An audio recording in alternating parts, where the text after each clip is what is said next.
Hello, and welcome to Totally Schway Flipside, a podcast about whatever the hell I want it to be about. My name is Mary. And my name is Luke. And today, just like last week and the week before, we're talking about The Penguin, the HBO Max. I think it's just Max. Yeah, it's just Max. You could say the HBO limited series. Yeah, that one. Mm-hmm. And we're talking about the 5th episode, Homecoming. Was that right? Sure. Let's talk for a moment about why everything in life this past week has been a little bit of an illusion in my brain. A bit of a struggle. Yeah, an illusion because I don't know what was real and what wasn't. So, I put on my community post that I got COVID. Unfortunately, literally right after I got my boosters. So that was funny. And then obviously I've given it to Luke because I like to share. Yeah, and you can hear it in my voice still, I think. So yeah, I'm sorry that the Penguin podcast is late. I was going to say a little late, but it's over a little late. But we got there in the end. I could tell that I wasn't very well while watching this because I wrote one real note. And that's not indicative of the quality of the episode. No, that was the quality of Mary. Well, yeah, that's right, because again, this was a very good episode. It was a really good episode. I don't think it was as good as the last episode, episode 4. No. But it was still a very good episode. Very, I had a funny way of describing it, and now I've completely forgotten it because of brain fog. But it's basically, the Penguin tries to succeed, and everything that can possibly go wrong does go wrong. So, yeah, why don't we start there? So this is after the whole episode of last week, which was, oh my god, that was such a badass episode. It really was, where she went and, spoiler alert by the way, where she went and killed her family. Kind of a rash thing to do, but if it works for her in this TV show, then okay. And yeah, so the beginning of this episode, we kind of see the fallout on, I was going to say Colin's end, on Penguin's end. Because last week we saw on, how am I forgetting her name? Sofia Falcone. Sofia's end. Yeah. This is going to be a great episode, guys. 2 brain fog-addled people try to remember a show they watched nearly a week ago. Yeah, nearly 2 weeks ago. Nah, not that long ago. No, not this one, the other episode. Other one. Yeah. So you start to talk, because I'm just going to end up word vomiting. All right, so one of the things I liked is that they show the Penguin continuing his scheme to kind of do over the Maronis. Oh, I'm gonna stop you there for a minute. Oh, okay. This episode, one thing I did not write this down, obviously, because I wrote like one real note, other than some names. This episode is very surprising. There are some surprising kills in this. I suppose so. Yeah. I mean, one of the things that I found most interesting is Vic had always been very hesitant before this episode. In fact, before really he decided to come back to the Penguin in the Plumbmobile. Yeah, for sure. R.I.P. Plumbmobile, by the way. Oh, the Maserati. Yeah, let's pour one out for the Plumbmobile. No, no. But by this time, Vic is very invested. He's instrumental in capturing Taj Maroney, Sal Maroney's son. Yeah. It was funny. Taj Maroney's getting a back tattoo. He's like one of these obnoxious TikTokers. And the Penguin and his men come in and kill everyone in the tattoo parlor, and Taj doesn't really notice because he's listening to his headphones. And then when he does notice, he gets up and runs away. Now, obviously, he's getting a back tattoo, means he's shirtless. and he's trying to climb over this fence, and you could see that Victor kind of reaches to grab him by his underwear and then kind of stops himself. I thought that was kind of funny. Yeah. But I think that's probably like an actor's choice. Like, he didn't know where else to grab. Yeah. I thought leaving that little thing in is cool because it also can be attributed to the character too, which is awesome. Yeah, it adds to his awkwardness, doesn't it? And it's funny, the penguin recognizes that Vic is loyal, but again, he recognizes that awkwardness, so he says to him, "You're going to go and look after my mother." Yeah. While all this is going down to make sure no one gets her. Yeah.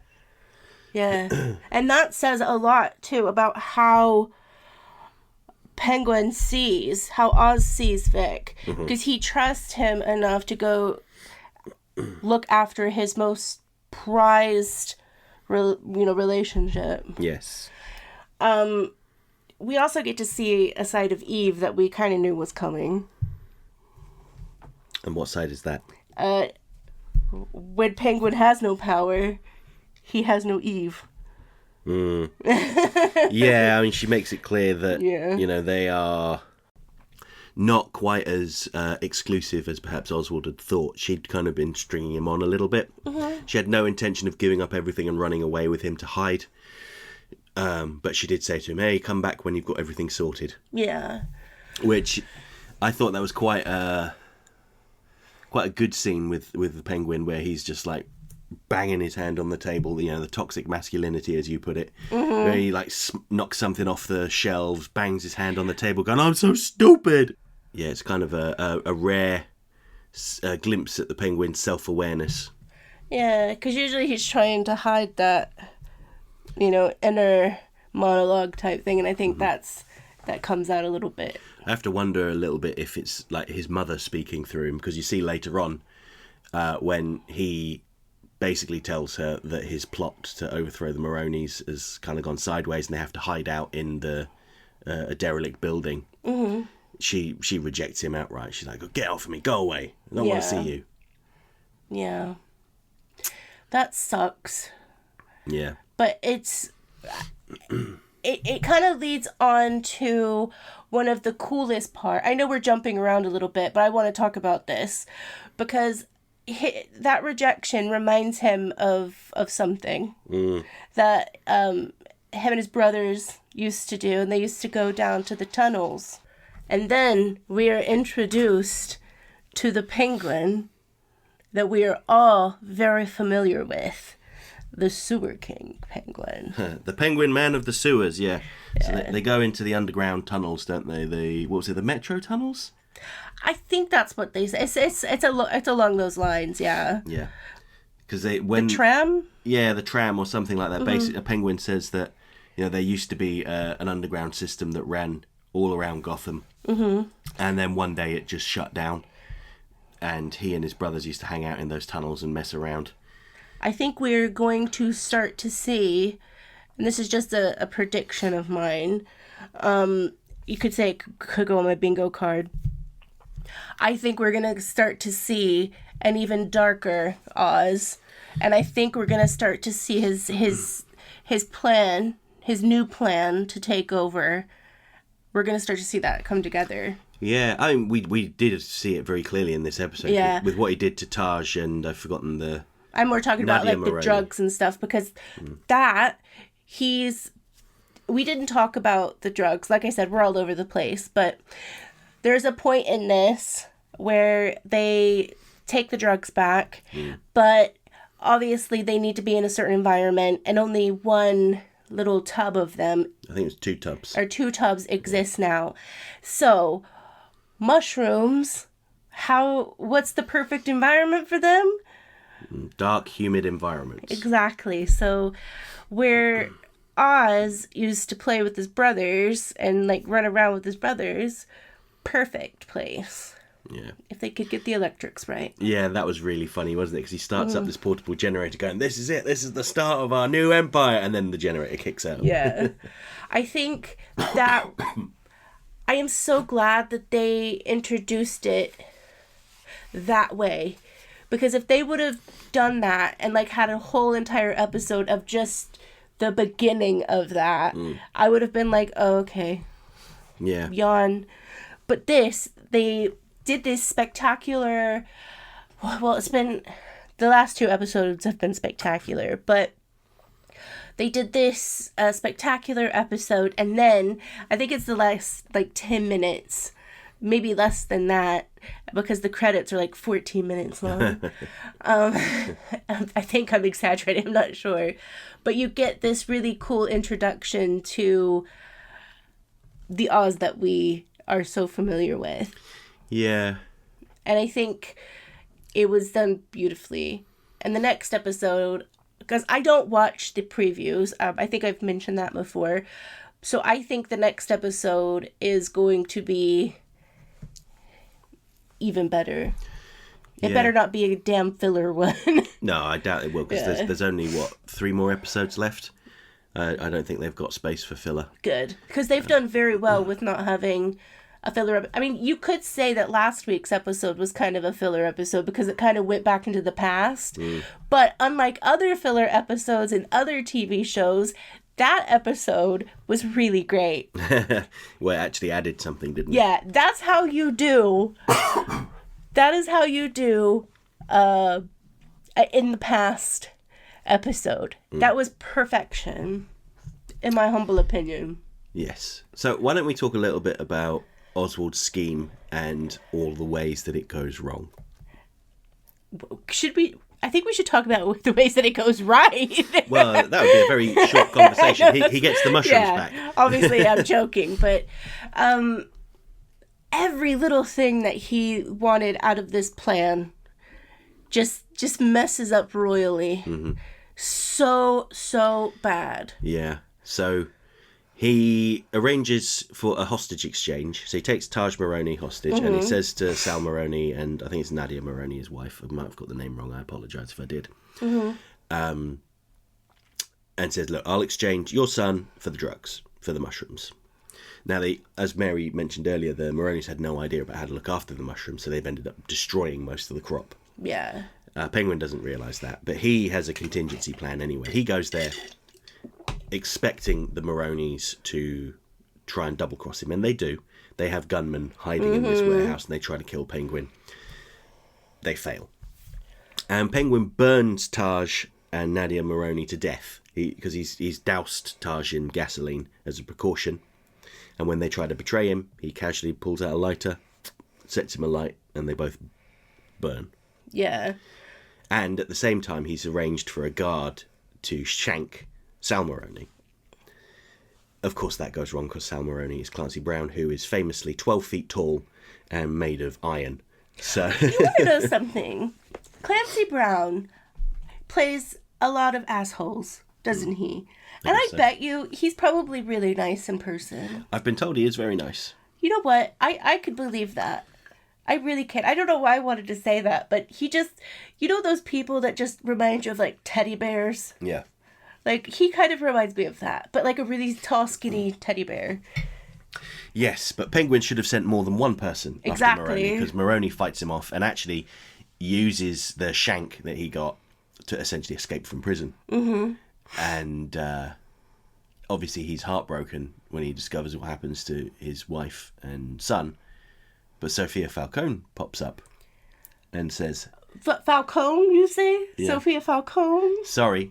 She pops up and Sofia Gigante. Gigante? Yes. Oh, we didn't even talk about that scene with Johnny Vitti. Yeah. Let me finish this thought about Maroney and then you can talk about Sofia. It will be so much better next week, guys. But she proposes an alliance between the Maronis and the Gigantes. And Clancy Brown is very accepting of this. I love how I'm doing this. No, it's so dumb of me. I'm switching between the actor names and the character names. It makes sense in my head, I promise. But anyway, do you want to talk about the end of the Falcone family? So there is no more Falcone family. None. Absolutely not. It's now the how do you say it? Gigante. And I love that because instead of Sofia taking all of the money that the henchmen will make, I think what she's doing now is kind of just spreading the love. And she's saying, if you're doing this work, you deserve this payout just as well as I would, or just as well as like my father would, and this is what we're going to do. We're going to work together. And I think that's going to really, it's not going to work out, obviously, because henchmen are greedy, but you never know. I think it's going to, I like the fact that they did that. Do they do anything like that in the comics? No. Yeah. So yeah, that was really great. I love the actress that plays Sofia. I think they should have just brought Lady Gaga in for a little bit, and they could have just played sisters, because they just so beautiful. Yeah. I really liked the symbolism of, so she spent like the earlier part of the episode with Johnny Vitti tied up in a mausoleum, and she's going to torture him to tell her where the money is, Carmine's hidden money was. He tells her that, you know, I hated Carmine because your mother was my cousin and he treated her like dirt, he murdered her, and we knew he did it. This whole play, and the thing is, it's a whole play. She knows what she's doing. She knows she knows the end game with Johnny Vitti. He is a pawn in her chess game. Yes. Because of what happens next. Yes, and that was the symbolism that I loved. So she's got Johnny Vitti, she's pretending that she's going to work with him and the new crime family, but she shoots him in the head in front of everyone, demonstrating the death of the Falcone crime family, and then she chucks all the money out onto the table into the pool of his blood. So that money is literally soaked in the blood of the remainder of the Falcone crime family, and the henchmen all help themselves to it. Yeah. So basically, Sofia Falcone Sofia Gigante, excuse me, is a socialist. I mean, there have been worse things in the world. Yes, no, absolutely. I mean, there have been worse things in this episode. I mean, dousing someone in gasoline and then killing that person and their mother. Worse things. Yeah. So, again, this episode of Flipside's kind of been all over the place, but it's fine, I think. I keep telling myself that. And definitely gonna have more notes next week, and my test finally came back negative. Hooray. Yeah. So should we go over to the comments then? Sure. Alright, up first we have the Phantasm, who says, Hello. He says, boy oh boy, vindication sure feels nice. Glad I put it together that Carmine was really responsible. I actually thought that since episode 1, but only brought it up this time. Now that we've done away with him and also with what happened at the end, can we please, pretty please, with the cherry on top, stop adapting Carmine and by extension the Falcone family in Batman media? Don't get me wrong, I'm loving the show, but in most contexts, and this one other than Sofia, they're so generic. When Frank Miller introduced them, they were just a crime family from the olden days of Gotham City. They were meant to be forgotten, but then Jeff Loeb got his hands on them and he made them into a Godfather rip-off. Not inspired by The Godfather, a straight-up unapologetic rip-off. Speaking of rip-offs, BTAS semi-original Summer Gleason made an appearance, which was neat. Now, I don't mean to disparage Summer Gleason fans, all three of you, but she couldn't be more of just a Vicky Vale stand-in. Not saying I'm a massive Vicky Vale fan, but I'd take her over glorified background character Summer Gleason. She even had red hair in BTAS comic book... in BTAS, like comic book Vicky, which some forget because of the 89 movie.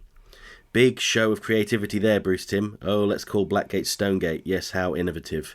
Similarly, again with this ultra-realism that has cursed live-action Batman, come on, it's too comic booky to call Arkham Asylum. Arkham Asylum?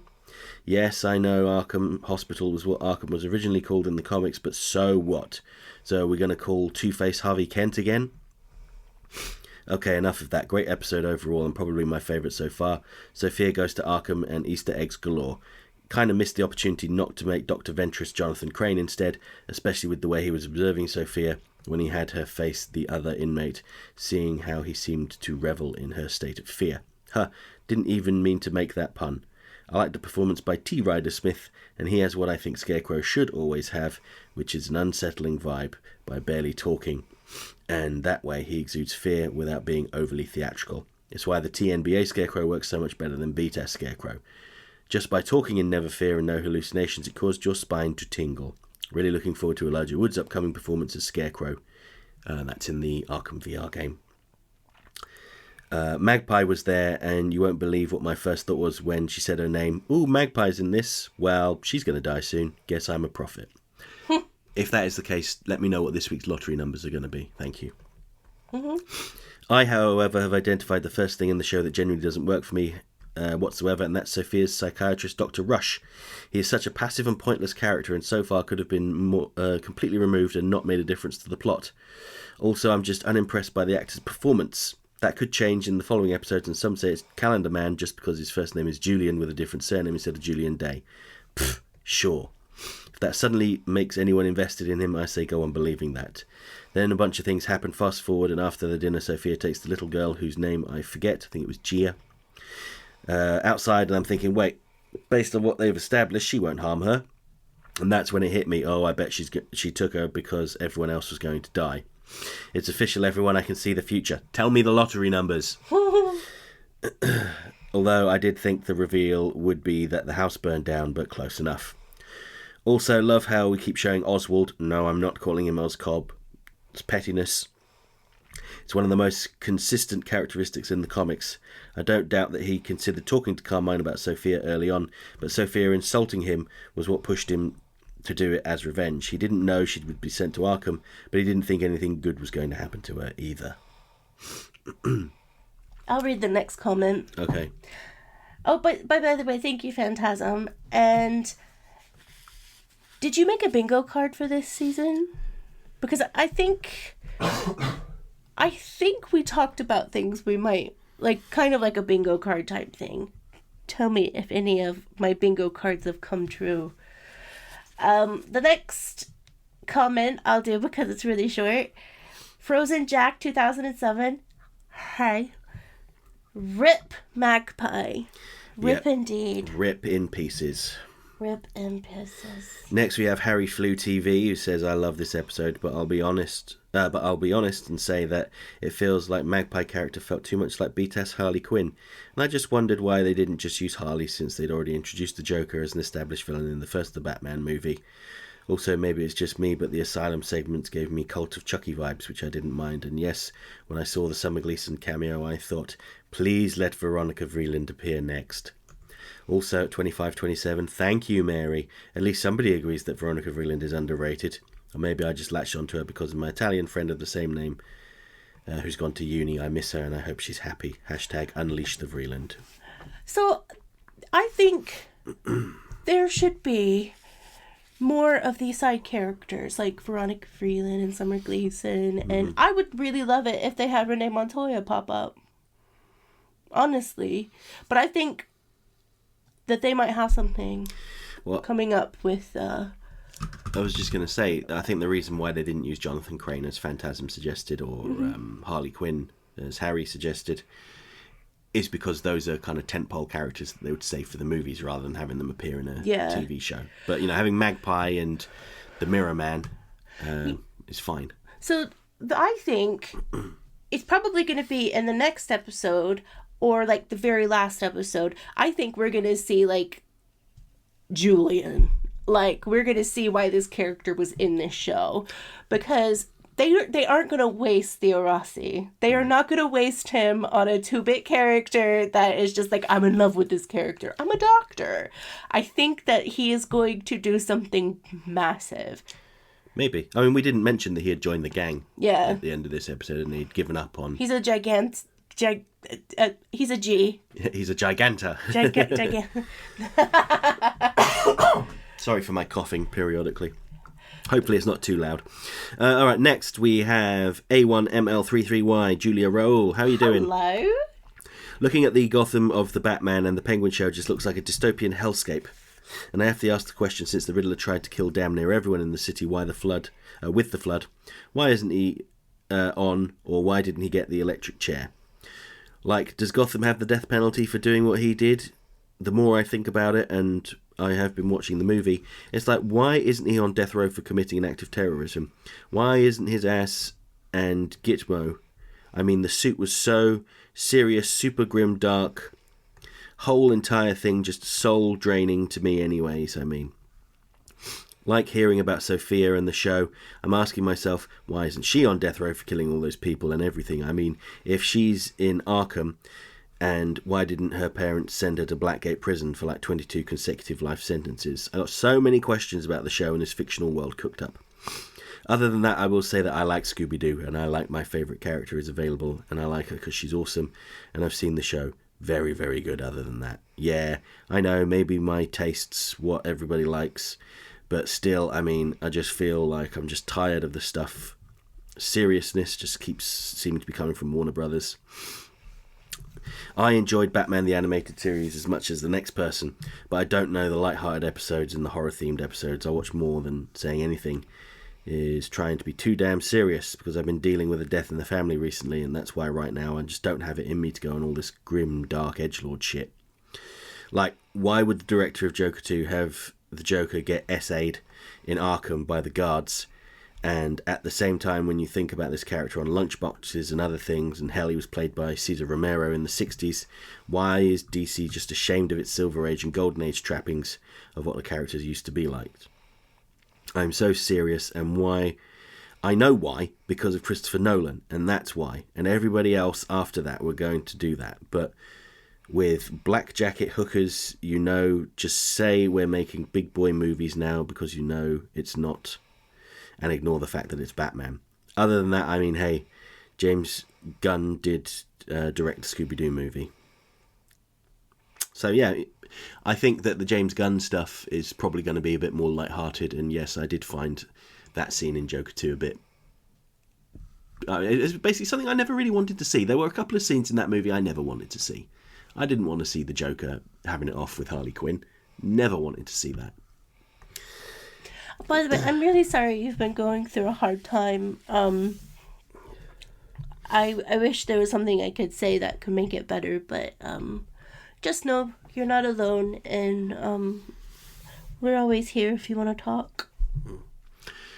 All right, next we have David Carney, who says, wasn't expecting Magpie to appear. Shame what happened to her. You really feel sorry for Sofia. I'm interested in seeing how the Penguin connects to the Batman Part 2, with the rumours that the Court of Owls, Mr. Freeze, Clayface and Two-Face could appear. Two-Face would make a great series. Have a good week, both of you. I agree. You too. I mean, they could very easily just do a dramatic, like, crime drama movie about Harvey Dent. Or they could do a GCPD. Yeah. Gotham Central TV series, which is what I hoped Gotham would be, and it was never. Oh, by the way, Warner Brothers, just want you to know, I'm available if you need one of those, like, plus size kind of, like, she can joke around cop, but knows how to take a joke type of police officers. I'm here. All right, next we have Lowell Lucas Jr. He says, hey ho, today it be totally Schway, talking Italian, but hey, it be okay. All right, that one was really quite strained. It might have just been my interpretation of it, but it's not one of your strongest rhymes, I'm afraid. Hey, I liked it. I think it's just because you're brain fog. Yeah, it could be. Always glad to see your posts, Luke and Mary. Always brings a smile to my face. Still planning on seeing Oswald sometime, so keep up the coverage. Yes, I will look forward to Magpie, Harley vibes and all. By the way, have you seen the Suicide Squad Isekai series? No. It's pretty fun, but love to see your thoughts on it. Once you get the time, of course. Also, since Halloween's coming up, what are you going to dress up as? I'm thinking as Major Payne or Sergeant Slaughter myself. That would be quite cool. You're going to put like the big chin on as well. As always, keep up the great work and loving the weekly podcast. Hope you all are enjoying the extra eyes on the channel. Also, yes, Mary. Thomp December thing. Do it. I don't know what that means. I'm sorry. It's none of your business. Okay.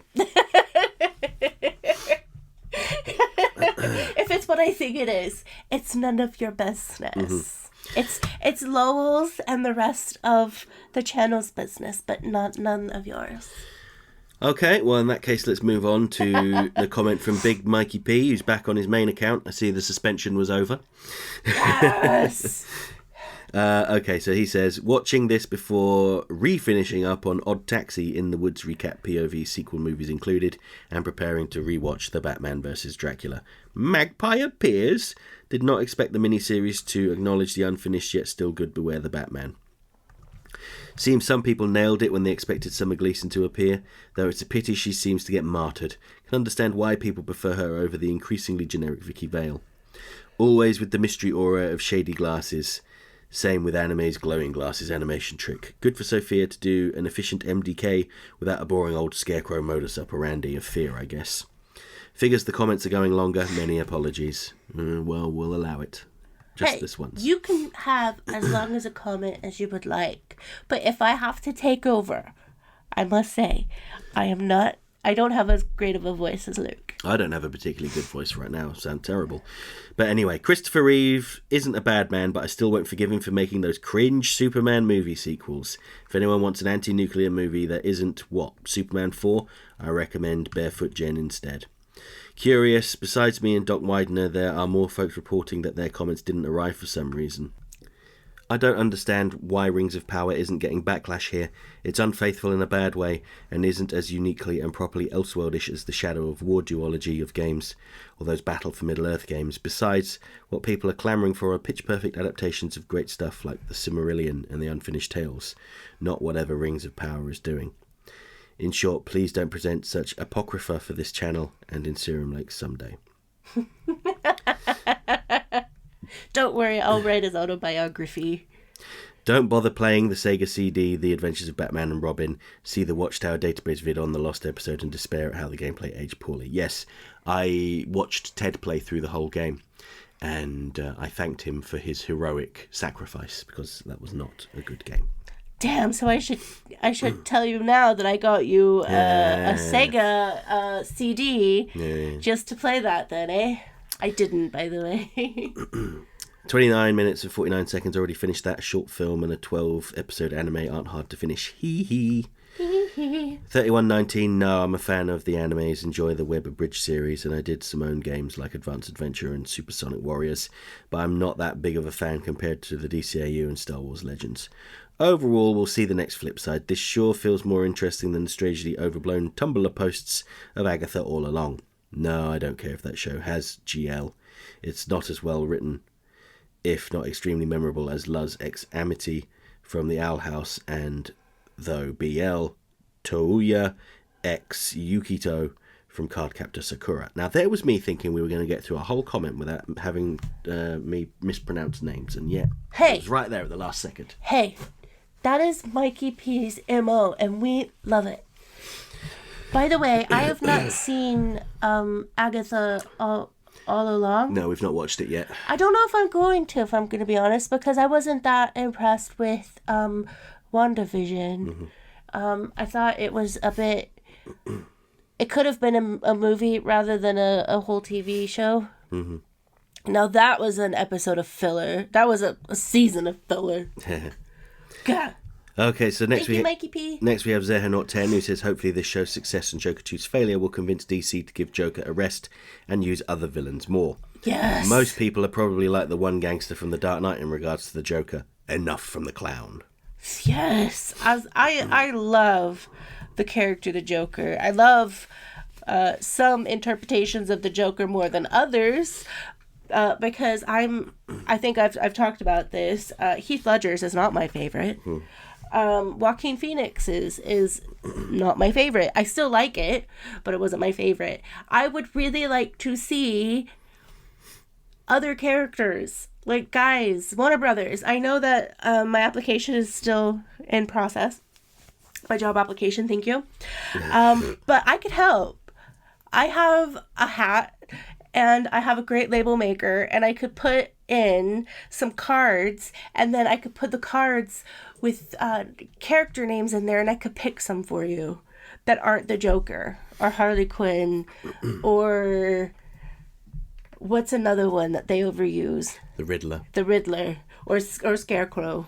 Yeah, I mean, I think the first Joker movie, actually, what the lesson they should learn from that is they can make a very successful movie on a relatively low budget. It doesn't have to be like, a CG-filled spectacle for people to go and see. It just needs to be well written and well acted.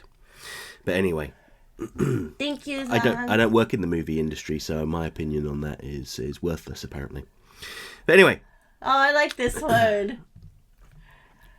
That is not the comment that I see, Mary. This is ravens that fly with the night. With the night.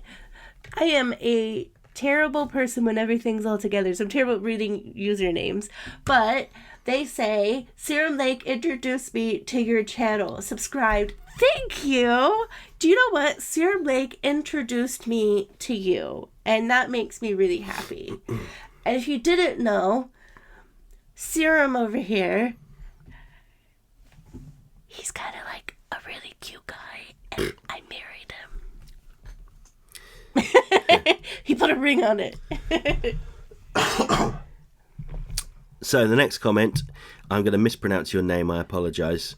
It's Aicek, so I'm going to say Asek. But as an Italian, so it's probably a Czech, possibly. Let me know next time. I've probably got it horribly wrong. But anyway, as an Italian, the pronunciation leaves something to be desired, but it doesn't matter. Ours is a difficult language, and the double letters are bastards. But the analysis of the episode is done really well, even if personally I didn't really appreciate the change in Sofia compared to the comics. Well, thank you. And as you've probably noticed from Big Mikey P's comments, I often mispronounce things that aren't basic English. I often mispronounce basic English stuff as well. Excuse me? I can't help it. What? Me? You mispronouncing something? I mispronounce my own name sometimes. And I'm not even kidding. Because I say Mary instead of Mary. Next we have Doc Widener, who says, thank goodness you're here. Rick Dalton, Leonardo DiCaprio, and Once Upon a Time in Hollywood. Yes, thank you for that. Oh, yes, Rick. You guys should do a Summer Gleason video one of these days. As soon as they name dropped her, I thought of you two, since, like Harley, she is a BTAS original, because they decided not to go with Vicky Vale. I have heard different reasons and would love for Luke to clear that up. Well, funnily enough, I've been reading through a massive book of interviews with people that made BTAS. And Bruce Timm does talk about Summer Gleason in one of these interviews, and he says they really didn't want to be closely associated with the first Tim Burton movie. They wanted to be distinct.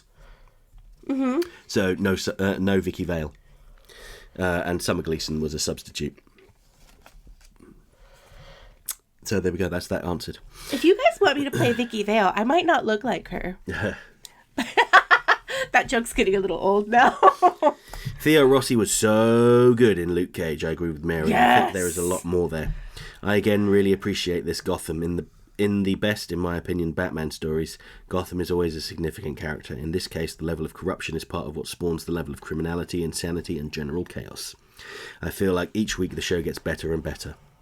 I was surprised you didn't catch the date on Sofia's mugshot, 9/5/2012, 20th anniversary of the first episode of the show of some significance around these parts. Oh, 5th of September. Yeah, that's when BTAS aired. Yeah. Yeah? Yeah, that's right. Country Fair went well. Yeah, and you sent over some photographs, I think. I didn't show them to you yet, did I, Mary? Not yet, because I was in a delusional state playing Vampire Survivors. I think. It's the perfect sit game, because you only need to move the character with the left stick, so you need to lay there and go, ugh, and feel like you're achieving something. But anyway, we had great weather, went by too fast, finally got some autumn weather just in time for spooky season. There is something kind of magical about being on the fairgrounds here in the fall, with the chill in the air, especially after dark. The lights, the sounds, the smell of the fried foods, the same almost mystical feel of Bradbury's Something Wicked This Way Comes, but with a positive feel. Yes, to the Advent calendar. I used Scooby-Doo with my older son when he was little, and was convinced there were monsters in his room. The old classic ones where the monster was always a person. Wife didn't think it would work, but we binged a bunch of episodes on Saturday, and he never had a fear of monsters at bedtime after that. So I have a soft spot for Scooby, but we take a relaxed attitude around here. We don't have to like or dislike the same things. Exactly. Other than if you guys like blueberries, I'm sorry.